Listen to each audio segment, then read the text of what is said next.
welcome back to the Student Music Network. I'm Lola, your Artist and Labels Partnership Officer, and I have the absolute joy of being joined with Nuria Graham. How are you doing? Hi, I'm good. I'm actually resting a lot this last week, No. and I'm doing great.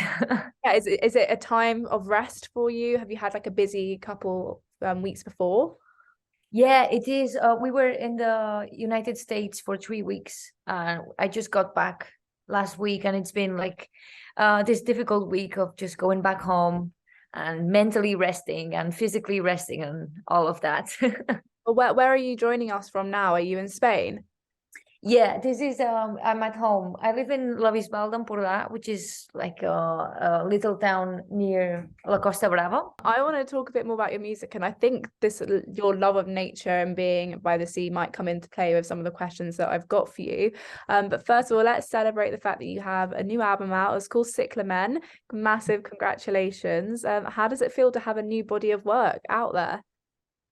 It feels great. And even like it's been out for 3 months and it feels like it's been out for longer, like because the process of making it was kind of long. Like it's been made, the album was finished just, I'm looking at the date now, like 1 year ago exactly. I remember that moment.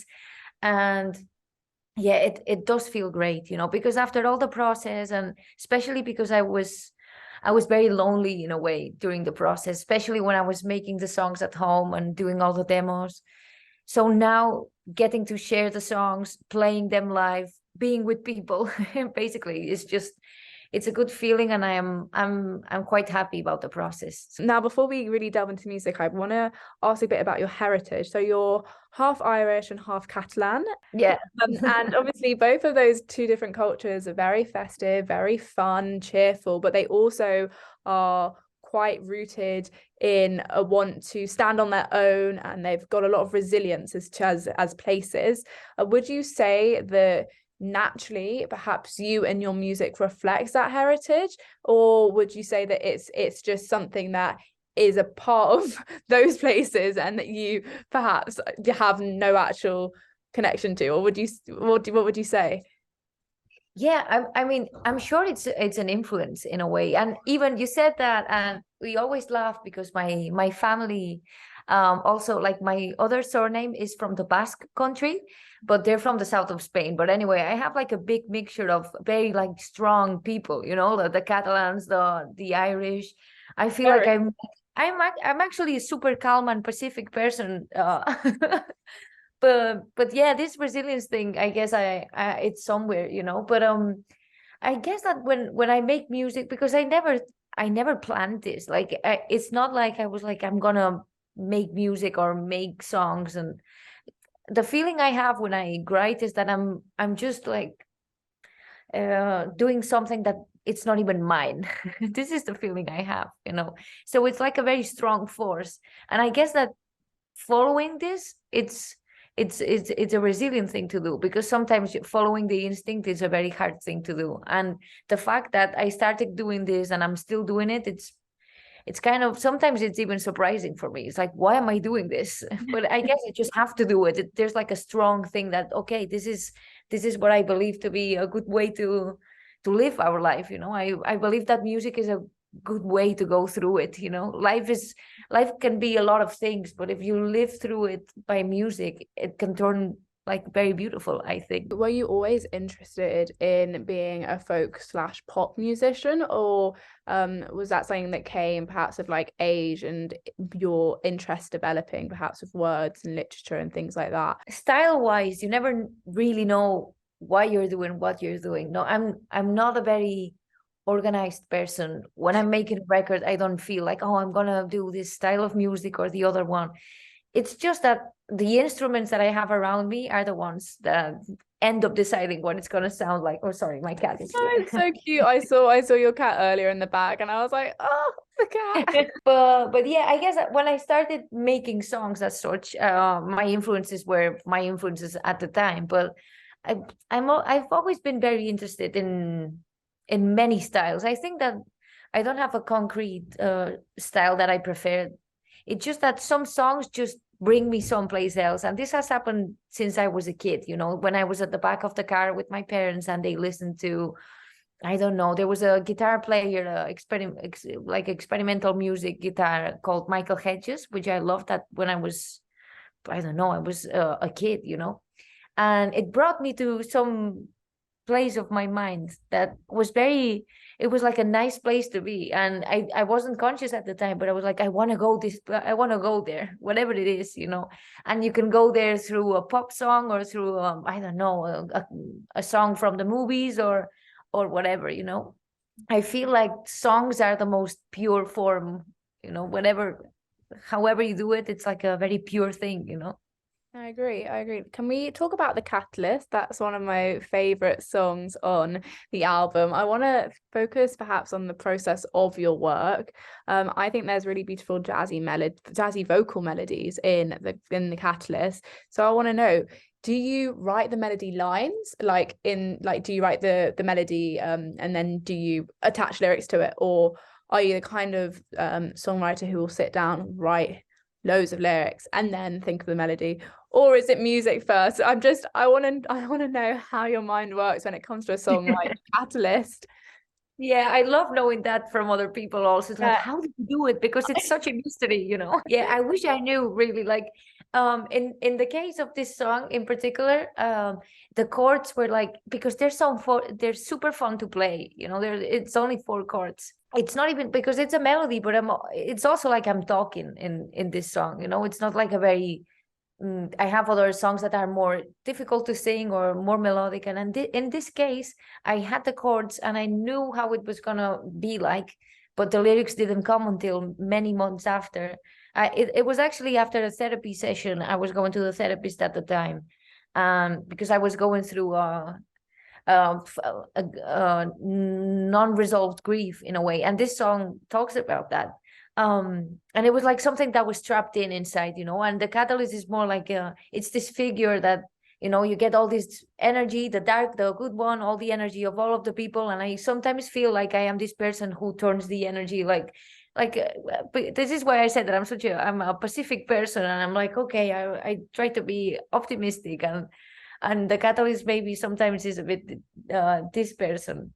But yeah, after this moment, I got on the bus. I don't remember where I was going, but it was after the therapy session, and the lyrics just went like pooh, and I just wrote them.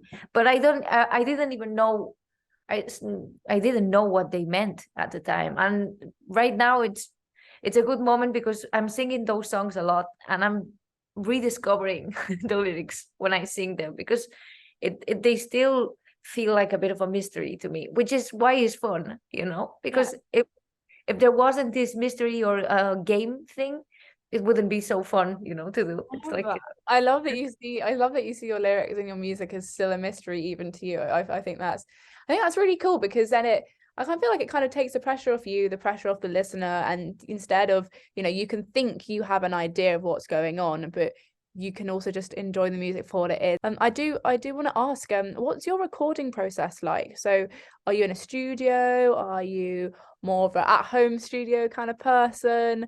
How do we get the sound that we hear from you? Yeah, this was the first time.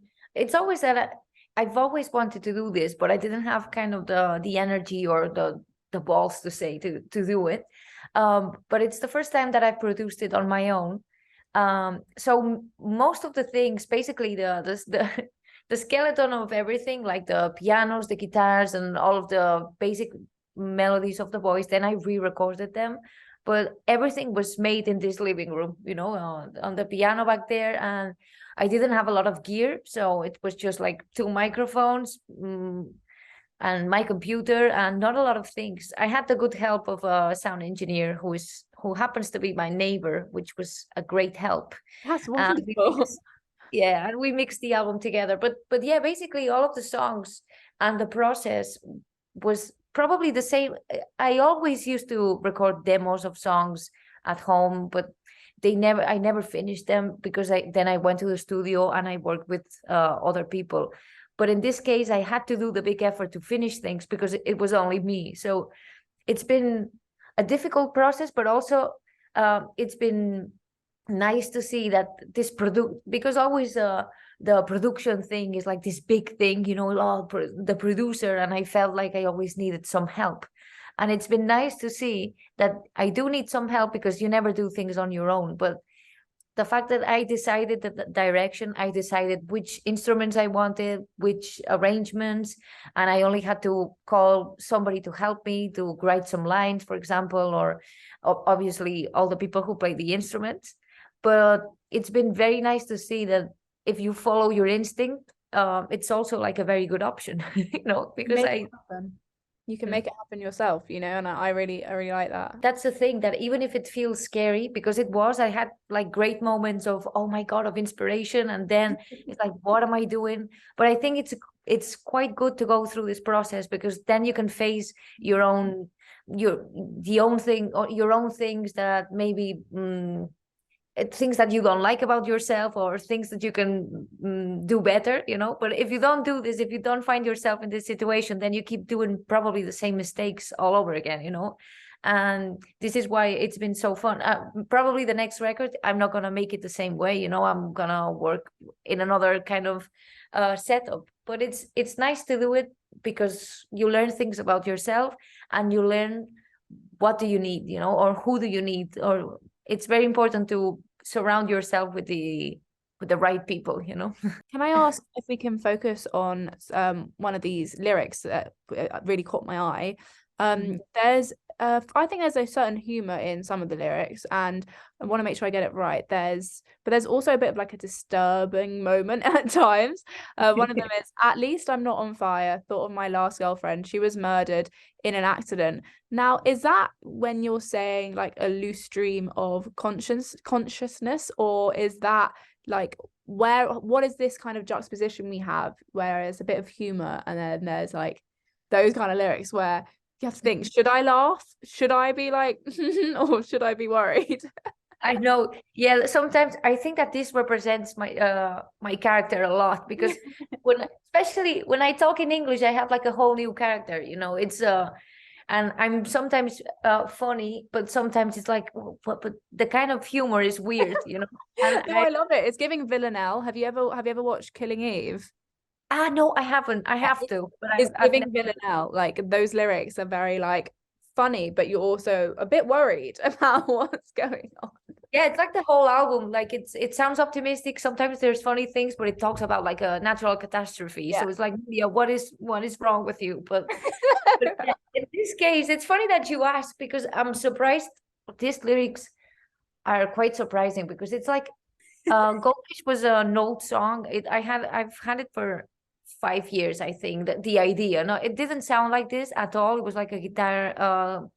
It was with the guitar, and very different. But anyway, yeah, I think that this lyric comes from another lyric that I had before, like from many years ago, because I think it comes from a story that my first boyfriend ever told me about someone from his family. His granddad's first girlfriend was born in an accident at a square in her town. And for some reason, this stayed in my mind. Telenovela. This is very telenovela. Like I'm very like this is drama. Yeah, it's weird. I don't know. I use this story inside the story of the goldfish for some reason that I still don't know. This is why I told you before that sometimes it's very surprising, and I'm like, why did I say that? But the thing is, I take the pressure off me, and it's like, okay, this came out. It's not my fault. It's weird, but what are you gonna do? Like, I'm gonna say to everyone now, because sometimes my friends do say that I come out with not controversial things, but they're like, why did you say that? And I'm just gonna say, it came out, it was meant to come out, why would I keep it in? well, sometimes it's good to have a filter, but when I don't know, sometimes you discover a lot of things about yourself, but you don't have the filter, because it's like the most raw version of yourself. It's like, okay, well, maybe what can we do with that, you know? And yeah, when you make songs, you find yourself in those weird positions. Like, is this about me? Is this about someone else? Or about everything, you know, when you're dealing also with the subconscious, because when things come like this, I feel like sometimes when you try to understand the subconscious, you end up finding answers for, not for you, but to understand other people. I think that we're very connected through our dreams or whatever. You know, when you dream about somebody and next day they send you a message or whatever, I don't feel like this is magic. It's like a natural thing that we have. It's like nature has a lot of force, and it's just the fact of accepting it, you know. It's like, okay, this doesn't concern me in a way, you know. Honestly, thank you so much for speaking to me today about your album, about your music in general. It's been such a pleasure to kind of delve into the way that you think and your lyrics and how you record. Genuinely, I think it's going to be really interesting for the students that listen to hear about the different ways that you've recorded throughout your career. So thank you so much, Nuria. Thank you. Thank you so much.